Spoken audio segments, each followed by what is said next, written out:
गोदिया जी, प्रधानमंत्री ने रैली की है अभी। उन्होंने कहा है कि थर्ड टर्म में अगर उनकी सरकार बनती है तो बिजली का बिल जीरो करेंगे, 24 घंटे बिजली देंगे और उससे कमाई भी करवाएंगे। तो इस पर आप क्या कहते हैं? हम इस पर ये कहते हैं कि हमारी पिच पर आए ना, हमारी पिच पर वो आए ना।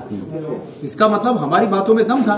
2022 में जब हमने उत्तराखंड में विधानसभा का चुनाव लड़ा था तो हमने ये बात कही थी कि हम जो है लोगों को बिजली में रियायत देंगे, 200 यूनिट तक हम फ्री बिजली देंगे, हमने कहा था। तो आज उनको हमारी पिच पर आना पड़ा है और कोई बहुत बड़ी बात नहीं है।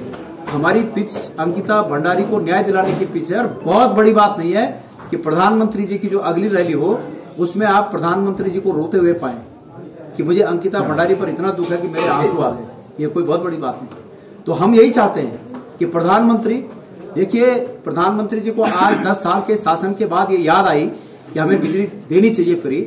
इसका मतलब ये है कि विपक्ष मजबूत हो रहा है। ये लोकतंत्र के लिए शुभ संकेत है।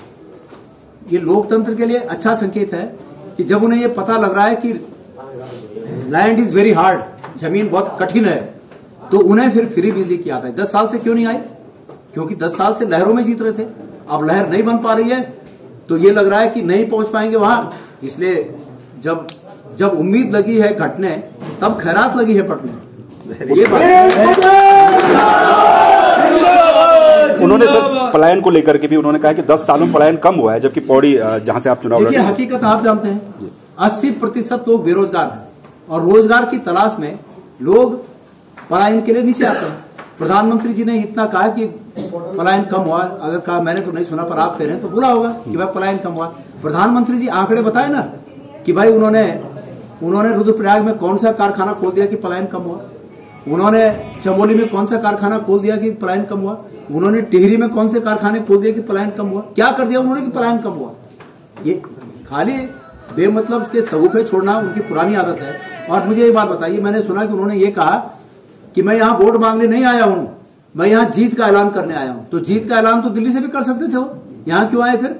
सही बात है, जीत का ऐलान दिल्ली से भी कर सकते थे। मैं ये समझ रहा हूं कि उनकी बॉडी लैंग्वेज और उनके जो भाषण थे वो किंग कर्तव्य विमूढ़ एक शब्द है हिंदी में। मतलब जब आदमी को कुछ न सूझे कि क्या बोलना है तो फजूल की बातें बोलने लगता है। तो मैंने उनकी स्थिति किंग कर्तव्य विमूढ़ के रूप में पाया कि कुछ भी बोल दो कि हम तो जीत गए, हम जीत का संदेश लेकर यहाँ आए हैं, वोट मांगने की हमें जरूरत ही नहीं है, हम तो जीत गए। तो ये बॉडी लैंग्वेज कहती है कि आत्मविश्वास से वो बिल्कुल खत्म है, बिल्कुल उनको आत्मविश्वास नहीं है।